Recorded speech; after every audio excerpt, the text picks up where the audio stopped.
Good morning everyone.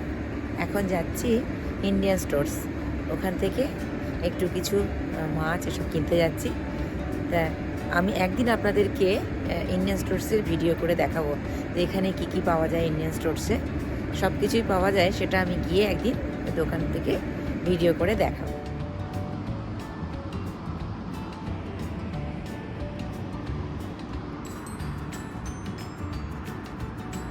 গাড়ি এসে গেছে, এখন আমরা যাচ্ছি।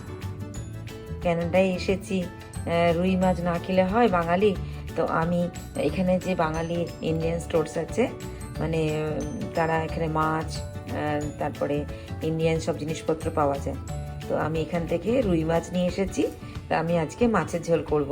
তো এখন বেরিয়ে ঘুরে আসলাম ইন্ডিয়ান স্টোর্স থেকে, এসে মাছের ঝোলটা বানালাম। মাছের ঝোল আমি বানিয়েছি, আমার আছে রেসিপি, কিন্তু আজকে আমি এখানে এসে আবার মাছের ঝোল বানালাম। তো মাছগুলো আমি এখন ভেজে নিচ্ছি। সর্ষের তেলের মধ্যে অল্প একটু হলুদ দিলাম যাতে তেলটা না ছিটকায়, আমি যেরকম করি। এবার সর্ষের তেলটা গরম হয়ে গেছে, এবার আমি এই মাছগুলো এর মধ্যে দিয়ে দেবো।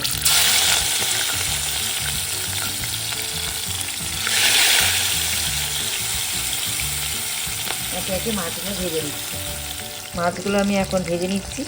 এখানে তো সামার স্টার্ট হয়ে গেছে, তো পাতলা রুই মাছের ঝোল দিয়ে ভাত খেতে খুবই ভালো লাগে। তো আমিও এখানে মাছের ঝোল বানাচ্ছি। আর রুই মাছের ঝোল খেতে খুবই ভালো লাগে, আমরা এখানে এসে বানাই। রুই মাছটার এক পিঠ ভাজা হয়ে গেছে, আবার উল্টে দিলাম। এটা ইন্ডিয়ান স্টোর থেকে নিয়ে এসেছি, এখানে যে বাঙালি দোকান আছে সেখান থেকে নিয়ে এসেছি। আমাদের বাড়ির লোকেরা একটু আলু দিয়ে মাছের ঝোল খেতে ভালোবাসে, এবার একটু আলুটা ভেজে দেবো। এখানে মাছটা ভেজে নিয়েছি। এবার তেলের মধ্যে একটুখানি গোটা জিরে ফোড়ন দিলাম। এবার আলুগুলো দিয়ে দিলাম, একটু ভাজা হোক। তেলের মধ্যে আলুগুলো দিলাম, এবার আলুগুলো একটু ভেজে নিই।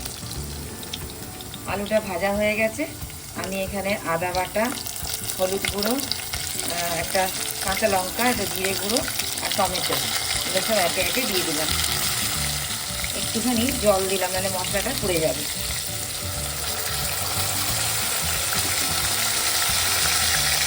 এই যে কাঁচা লঙ্কাটা আছে, এটা এত ঝাল। আমাদের এখানে একটা সোর্স আছে, ওখান থেকে নিয়ে এসেছি। এত ঝাল যে এই লঙ্কাতেই পুরো ঝোলটা বেশ ঝাল হয়ে যাবে, তাই আর আলাদা করে শুকনো লঙ্কা দিলাম না, ঢাকা দিয়ে দিলাম। একটু নুন দিলাম স্বাদ অনুযায়ী। এখানে মশলা কষা হয়ে গেছে, আমি এখানে গরম জল দিয়ে দিলাম।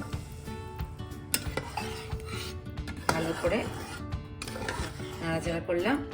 মাছের ঝোল ফুটে গেছে, আলুও সেদ্ধ হয়ে গেছে। এই যে এবার মাছগুলো সাজিয়ে দিলাম, এর মধ্যে দিয়ে দিলাম। তো মাছের ঝোল বানিয়ে নিলাম।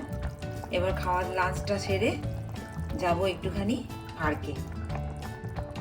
এখন বিকেল, মানে জাস্ট বাজে 7:30। এখন যাচ্ছি একটুখানি ওয়াক করতে।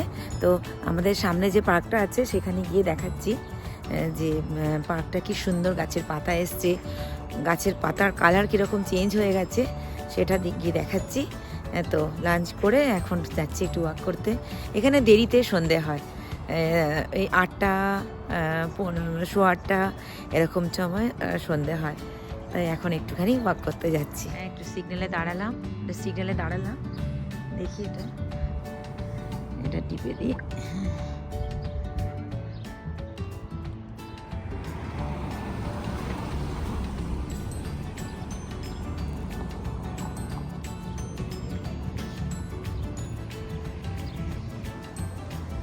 পার্কের রাস্তা যাচ্ছি।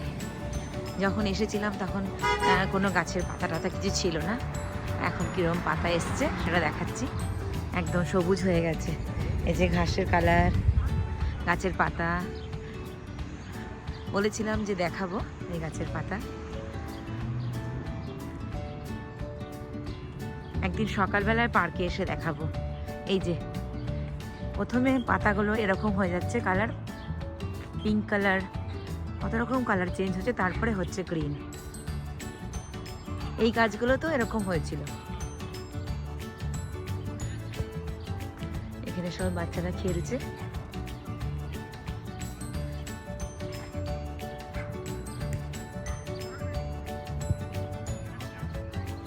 সামনে গিয়ে দেখাচ্ছি গাছের কালারটা, পাতা।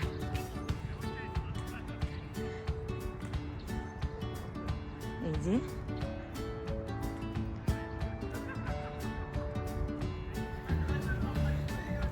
আমি যাচ্ছি এখন, সোজা রাস্তাটা ধরে যাব। এই যে কালারটা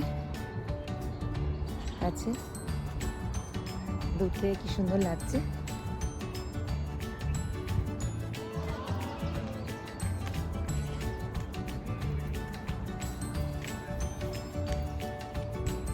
এখন সামার, বাচ্চারা খেলতে নেমে গেছে।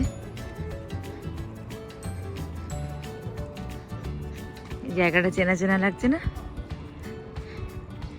এখানে সামার শুরু হয়ে গেছে, তো এই ফাউন্টেনগুলো চালিয়ে দিয়েছে। এখানে বাচ্চারা এসে খেলা করে।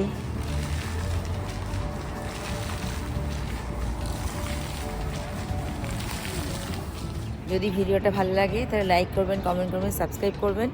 আমি আবার একটা ব্লগ নিয়ে আসবো। ভালো থাকবেন, সুস্থ থাকবেন। Thank you.